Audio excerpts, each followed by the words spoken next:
I've had a few inquiries on how I mounted my pinpoint holder onto the cuff of my metal detector. And there you go. That's what it looks like.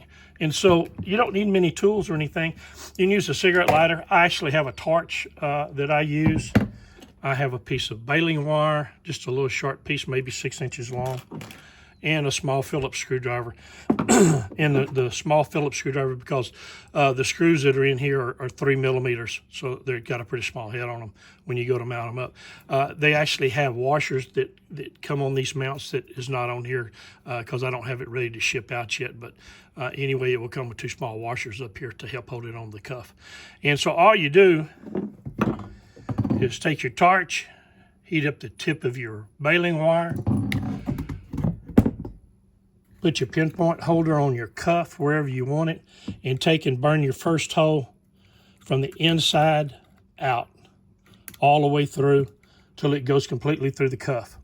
Pull it out, and then what you want to do is flip it over, and then you'll insert your first screw. And then do this process over again, just repeat. Heat the end of the baling wire up on the very end. Flip your cuff over.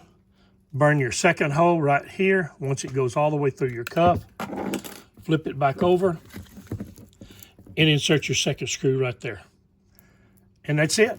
That's all there is to it. Well, thanks for watching. If y'all would like one of these cuffs, I do have them for sale on fishingin3d.com. That's my website. Also have them on Etsy and on eBay.